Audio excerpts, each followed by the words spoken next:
Graça e paz, meus queridos, tudo bem com vocês? Que bom, que privilégio poder estar nessa quarta-feira, nossa quarta especial, a quarta da família, podendo trazer uma palavra ao seu coração, uma palavra de motivação, uma palavra de paz, uma palavra que nos dá destino, a palavra de Deus.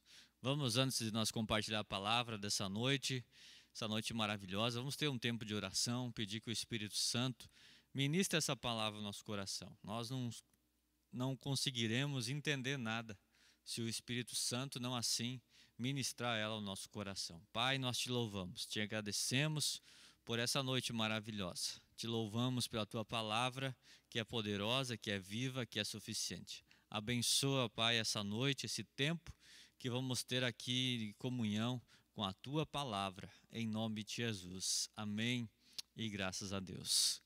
Que bom que você está aí conectado. Chame já, compartilhe o link da live com seus amigos e com certeza Deus vai ministrar uma palavra poderosa ao teu coração nessa noite. Você alguma vez já montou um quebra-cabeça? Eu espero que sim, né? Embora às vezes parece ser algo que não tem tanta graça, né?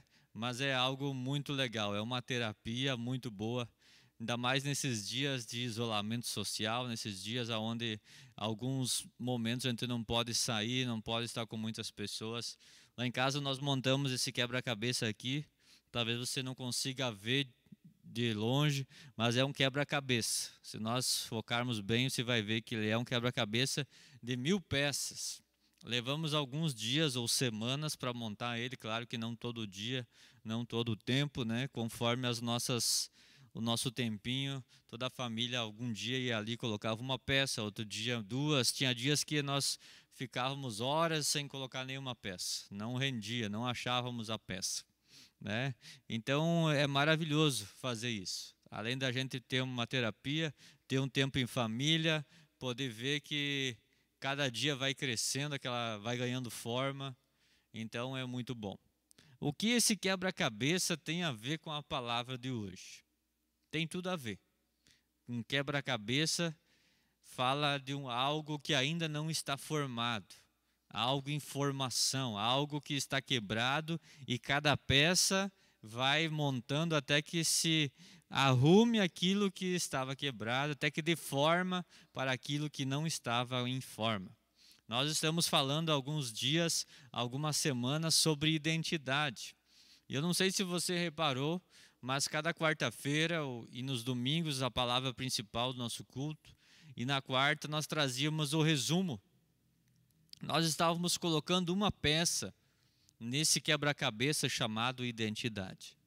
Se nós olhamos para a sociedade, nós vamos ver que a sociedade está como um quebra-cabeça que está faltando algumas peças, e está faltando algumas peças principais. Está faltando muitas vezes a peça central, que é Deus. Então nós começamos algumas semanas atrás a montar esse quebra-cabeça com a peça principal, que é Deus. Quem é Deus? Né? Imagine você que no meio desse quebra-cabeça tem uma peça que é central, aonde as outras peças se encaixam nela e não ela nas outras. Quer dizer que essa peça, as outras peças têm que ser as peças certas. Não é qualquer peça que vai dar certo nela. Então, assim também é Deus. Se nós não entendermos de fato quem é Deus, como Ele age, quais os princípios que regem o caráter de Deus, nós também vamos ter uma visão distorcida das demais peças. E quando um quebra-cabeça, uma peça não está no seu lugar, às vezes parece que até tem uma peça parecida, não é verdade? Olhando para cá, talvez várias peças poderiam servir em algum lugar, mas cada uma delas só serve no seu devido lugar. Quando nós colocamos as peças e elas não estão realmente encaixadas, elas vão dar uma figura distorcida, vão nos levar a perder tempo, vão nos levar a desanimar e a desistir. E vamos deixar assim esse quebra-cabeça. E muitas pessoas, talvez eu e você, em algum momento da nossa vida, nós começamos a viver uma identidade que não era a nossa identidade, uma identidade distorcida. E por não saber ou por achar difícil de entender quem é Deus, quem eu sou, qual a minha missão, qual a minha visão de vida, qual o propósito, por que eu nasci, enfim, essas perguntas que regem a nossa vida. Muitas vezes, por achar difícil isso, nós vamos deixando a nossa identidade de qualquer jeito. Nós vamos deixando a nossa identidade ficar como um quadro incompleto. Talvez longe da imagem que de fato Deus gostaria que fosse. Então a primeira peça desse nosso quebra-cabeça que nós já vimos é quem é Deus. E nós vimos lá em Juízes 2:10 que aconteceu que existiu uma geração na palavra de Deus que não conheceu Deus, nem os feitos de Deus, nem o que Deus havia feito por Israel. E aquela geração, então, ela teve uma visão da vida totalmente distorcida. Ela fez aliança com povos que depois levaram eles à escravidão. Enfim, de uma terra que manava leite e mel, eles foram de volta para a escravidão. Por quê? Porque eles não conheceram a Deus. Embora a humanidade muitas vezes fica procurando explicar Deus, ou muitos têm procurado dizer que Deus não existe. Mas quando nós olhamos para a palavra de Deus, quando nós olhamos para a criação de Deus, nós vamos ver que Deus de fato existe. O mundo foi criado de uma forma perfeita, tudo no seu devido tempo, no seu devido lugar, no seu devido propósito. Imaginar que o mundo foi algo de uma explosão, imaginar que o mundo foi algo que ele mesmo se gerou e vem se atualizando ou se desenvolvendo com o passar dos tempos, isso é uma grande tolice, porque é muito difícil nós acreditarmos que o mundo está evoluindo, está melhorando por si só. Cientistas e, enfim, pessoas que estudam o meio ambiente, estudam a humanidade, vêm falando que o mundo ele está, infelizmente, numa degradação, seja geográfica, histórica ou moral, né? Então, o mundo não vem evoluindo, porque o mundo não é fruto de uma evolução, o mundo é fruto de uma criação. E se o mundo vem, talvez, sendo destruído por algumas coisas, não é porque a obra que Deus criou ela é imperfeita, é porque o ser humano que vem vivendo nessa obra, vem permitindo e vem usando ela de uma maneira inadequada, levando esse meio ambiente, levando as coisas a se degradarem e a, com certeza, um dia ter uma escassez de vários recursos que até hoje a gente tem e tem abundância. Então nós aprendemos na primeira palavra sobre Deus, que Deus ele criou todas as coisas. Segunda coisa é que Deus ele não só criou, mas como diz lá nos Salmos, ele é o Deus que faz a pastagem para os animais, ele é o Deus que faz o óleo para ungir, faz o vinho para nos alegrar. Ele é um Deus que provê todo o sustento, todos os recursos para que a sua criação realmente funcione conforme o projeto. E a terceira coisa que nós aprendemos, lá como diz lá em Efésios 1, é que Deus antes da criação do mundo já providenciou um plano perfeito de redenção. Já providenciou o nosso resgate, sabendo que o homem em algum momento poderia se desviar do projeto original. Então o homem precisa conhecer Deus. Se nós não conhecer quem é de Deus de fato, nós não vamos conseguir viver a nossa identidade. A segunda peça que nós colocamos nesse grande quebra-cabeça chamado identidade foi quem é o homem. E esse quebra-cabeça pode ser tentado encaixar em Deus de 3 maneiras, mas só uma maneira vai dar certo. Se nós olhar para o homem, quem ele é aos olhos da humanidade, quem os outros dizem que eu sou. E muitas vezes é perigoso, porque as pessoas elas nos descrevem como um personagem aos olhos dela, aos olhos dos valores morais e éticos que elas vivem, ou da moda, enfim, de algo que para elas parece importante. Outra maneira de nós dizer quem é o homem é como nós nos vemos, o que eu sou. E aí é um grande perigo. As crenças limitantes que muitas vezes nos leva a pensar que nós não somos capazes, que nós não somos realmente inteligentes, que nós não somos nada. Ou a outro extremo, que leva a nós a pensar que nós somos super-homens, super-mulheres, ao ponto de não precisar de nada e de ninguém. Mas há uma maneira só que essa peça, quem é o homem, se encaixa em quem é o Deus. quando nós vimos o homem, olhamos para o homem e entendemos que a nossa identidade é: eu sou o que Deus diz que eu sou. Quem é o homem aos olhos de Deus? Essa é a verdadeira identidade que nós temos que ter. Quem é o homem aos olhos de Deus? Imagem e semelhança de Deus, conforme diz lá em Gênesis 1, 26 em diante. Criado para administrar, criado para se multiplicar, criado para dominar as coisas com inteligência, com sabedoria, a imagem e semelhança de Deus. Criado para ter um relacionamento com Deus, criado para ser o embaixador de Cristo. Esse é eu, esse é você. A terceira peça que nós olhamos, não basta nós saber quem é Deus e quem é o homem, se nós não saber para onde ir, sem ter um manual, em tempos onde a gente compartilha a nossa localização em tempo real, nós precisamos saber para onde nós iremos. Porque não importa a velocidade que nós andamos, se é no 4G ou se é no 5G, se nós não tivermos direção, nós não vamos para lugar algum.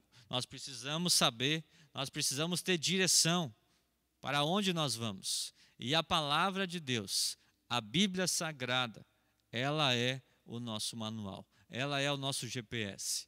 Nós aprendemos em 2 Crônicas 34 que a palavra de Deus havia sido perdida dentro do templo.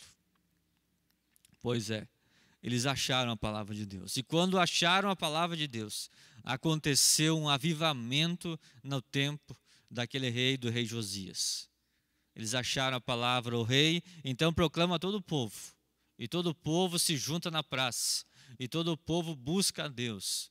E todo o povo entende o que Deus queria de cada um. E acontece um reavivamento naquele lugar. Todos os reavivamentos e avivamentos da história de Deus só foram possíveis porque homens e mulheres leram a palavra de Deus e foram incendiados pela palavra de Deus. Querido, jamais perca dentro da sua casa a coisa mais importante, que é a palavra de Deus. Que ela sempre tenha espaço na sua mesa, na sua cozinha, na sua sala, no seu quarto, enfim, aonde você estiver, que a palavra de Deus te acompanhe, que a palavra de Deus faça parte da tua vida diariamente, assim como você se alimenta de um pão, você se alimente também da palavra de Deus. Outra peça importante que nós aprendemos esses dias foi sobre quem é Jesus. Chegou um momento na vida dos discípulos aonde Jesus faz uma pergunta para eles: quem a multidão diz que eu sou? E quem vocês dizem que eu sou? Há duas maneiras de nós conhecer Jesus Cristo. Com a ótica dos outros, o que os outros dizem. A multidão respondeu: olha, é um dos profetas, é João Batista, é Elias. Parecia que até essas pessoas, e realmente foram pessoas boas, pessoas que influenciaram gerações, pessoas que contribuíram para a obra de Jesus, mas não eram Jesus. Há muitas pessoas que acham que Jesus é alguma coisa, mas de fato não conhecem quem é. Pedro, então, inspirado pelo Senhor, por Deus, diz: tu és o Cristo de Deus. Pedro foi inspirado por Deus, porque Pedro andava com Jesus. Se Pedro não andasse com Jesus, ele nunca ia ser inspirado por Deus para responder a essa pergunta. E muitas vezes nós conhecemos Jesus como a multidão, de longe. Muitas vezes nós até andamos com Jesus, mas andamos de longe. Vamos atrás de Jesus por milagres, vamos atrás de Jesus por alimento, por pão, por água, para matar a nossa sede, para suprir as nossas necessidades físicas. Também são importantes, é claro, mas nós precisamos conhecer quem é Jesus. A Bíblia diz que de Jesus nós somos o irmão mais velho de Jesus. E é isso aí, está escrito lá no livro de João, que Deus entregou seu Filho unigênito para que todo aquele que nele crê não pereça, mas tenha a vida eterna. Através de Jesus, nós podemos ser filhos de Deus, filhos e filhas de Deus. Então, Jesus é o nosso irmão mais velho. Quando nós entendemos quem é Jesus, nós não vamos atrás dele apenas por pão ou por milagre. Nós ganhamos um nome, nós nos chamamos agora cristãos, pequenos cristos. Nós temos um DNA. O nosso DNA é o DNA de Jesus. Nós temos uma missão, ide, fazer discípulos. Isso é um estilo de vida. Um estilo de vida para aqueles que de fato conhecem quem é Jesus. Não é religião, não é um programa, mas é um estilo de vida. Quem é Jesus para você? Se Jesus aparecesse agora e perguntasse quem eu sou para você, qual seria a sua resposta? Procure conhecer Jesus. Procure conhecer a esse maravilhoso amigo, irmão, Senhor e Salvador, Jesus Cristo. E essa última peça que nós queremos falar hoje, e não a menos importante, não está na ordem da importância as peças, a não ser Deus, é claro, que vem sempre em primeiro lugar. Eu quero falar sobre o Espírito Santo. Quem é o Espírito Santo? E eu gostaria que você abrisse a sua Bíblia no Evangelho de João, capítulo 14, versículo 15.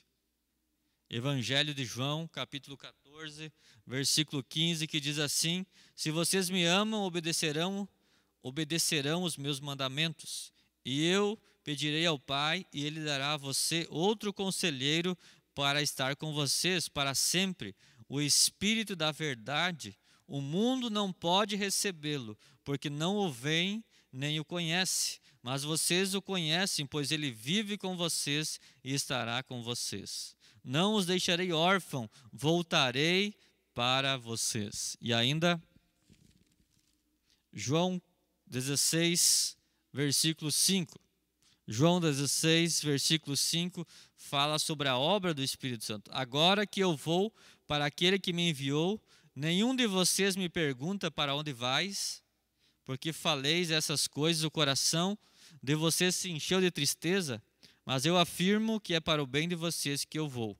Se eu não for, o conselheiro não virá para vocês, mas se eu for, eu os enviarei. Quando ele vier, convencerá o mundo do pecado, da justiça e do juízo. Do pecado, porque os homens não creem em mim. Da justiça, porque vou para o Pai, e vocês não me verão mais. E do juízo, porque o príncipe desse mundo já está condenado. Quem é o Espírito Santo? Quem é o Espírito Santo? Assim como as pessoas, elas têm dúvida em relação a Deus, em relação a Jesus, assim como as pessoas elas têm uma visão distorcida de si mesmo, não é diferente em relação ao Espírito Santo. Quem é o Espírito Santo? Alguns acreditam que o Espírito Santo é uma força, é uma energia impessoal, é uma emoção que nós sentimos quando toca uma música, quando escutamos uma palavra, mas não é nada disso. O Espírito Santo é uma pessoa. Sim, é uma pessoa. E nós vamos ver pela palavra de Deus, e eu gostaria que você acompanhasse na palavra de Deus, porque muitas vezes nós ouvimos algumas coisas de vários canais, de vários pregadores, enfim, de várias plataformas, e nós muitas vezes não tomamos o capricho de acompanhar com a Bíblia, ou anotar os textos e depois, mais tarde, conferir se de fato aquilo que o pastor, o padre, alguém falou realmente está em conformidade com a palavra. A Bíblia fala em Atos 17, 11, dos bereanos, alguns irmãos nossos, diz assim, olha como eles viviam. Os bereanos eram mais nobres do que os tessalonicenses, pois receberam a mensagem com grande interesse, examinando todos os dias as Escrituras para ver se tudo era assim mesmo. Examine as Escrituras, não se deixe enganar. Muitas pessoas têm uma visão distorcida de quem é Deus, de quem é Jesus, de quem é Ele mesmo, ou o Espírito Santo, porque elas não têm, muitas vezes, o interesse e a disposição de procurar na palavra de Deus, procurar entender, como diz lá em João 8,32, e conhecereis a verdade, e a verdade vos libertará. Há muitas pessoas que estão presas a dogmas, a conceitos e a preconceitos de homens, porque não têm a disposição de buscar na palavra de Deus. Então, nós vamos ver que o Espírito Santo é uma pessoa. João 14, 16 a 18 diz: e eu pedirei ao Pai, e Ele dará outro conselheiro para estar com vocês. Jesus não disse outra força, outra emoção, mas outro conselheiro, outra pessoa. Nós precisamos entender que a Bíblia diz que Deus é triuno. Ele é o 3 em 1. Deus Pai, Deus Filho e Deus Espírito Santo.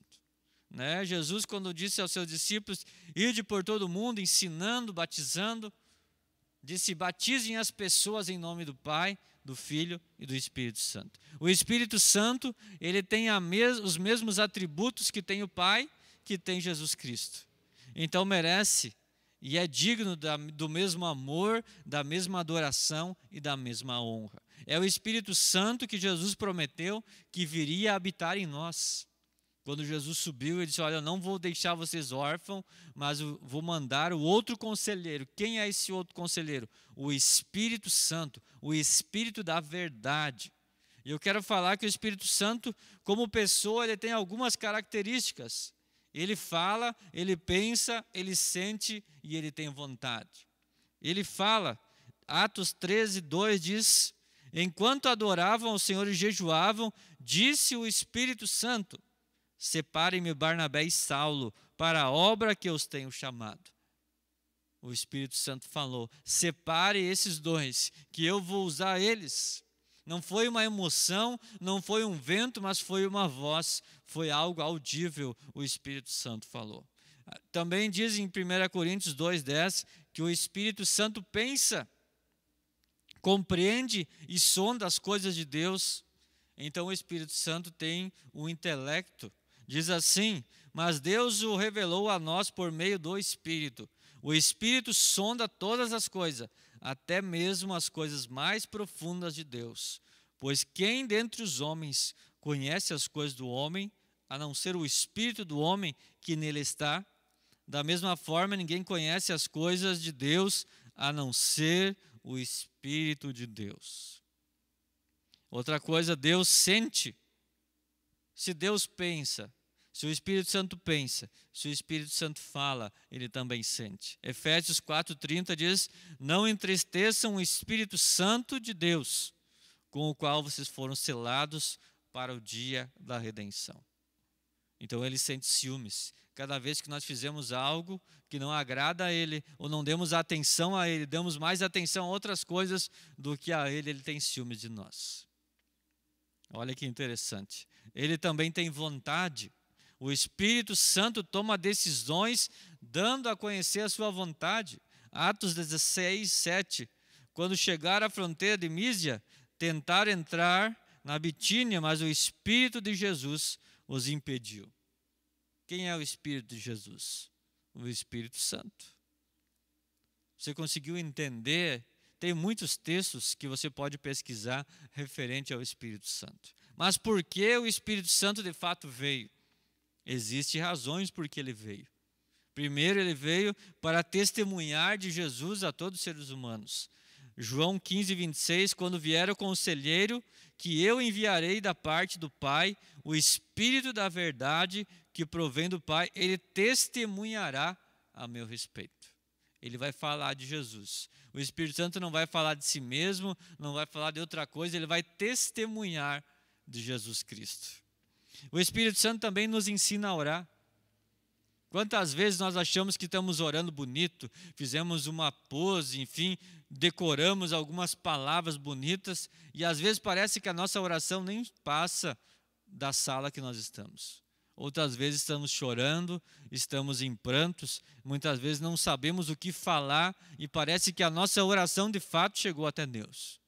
É aí que entra o Espírito Santo. Romanos 8, 26 diz assim: da mesma forma o Espírito nos ajuda em nossa fraqueza, pois não sabemos como orar, mas o próprio Espírito intercede por nós com gemidos inexprimíveis. Então o Espírito Santo nos ensina a orar. Quando você vai orar, peça ao Espírito Santo: Espírito Santo, me ensina a orar. Espírito Santo, me ajuda agora a falar com o Pai. Essa é uma das funções. O Espírito Santo também nos dá discernimento e entendimento para a palavra de Deus. Jesus disse: mas aquele Consolador, o Espírito Santo, que o Pai enviará em meu nome, esse vos ensinará todas as coisas. Quantas vezes, talvez eu e você, antes de aceitarmos a Jesus, lemos algum texto ou tentamos começar a ler a Bíblia e achamos que loucura, esse livro aqui é tão difícil de entender essa palavra. E aí é difícil mesmo. Sabe por que é difícil? O apóstolo Paulo responde para nós em 1 Coríntios 2,14: quem não tem um Espírito não aceita as coisas que vêm do Espírito de Deus, pois lhes são loucura e não é capaz de entendê-las, porque elas são discernidas espiritualmente. Nós não conseguimos entender, compreender e viver a palavra de Deus sem o Espírito Santo. O Espírito Santo também promove unidade. Paulo fala lá em 1 Coríntios 12 sobre o corpo. A igreja é comparada como um corpo humano, onde todas as partes, pequenas ou grandes, são importantes, têm o seu valor ímpar, mas trabalham em unidade para que o corpo avance, para que o corpo cresça, para que o corpo frutifique.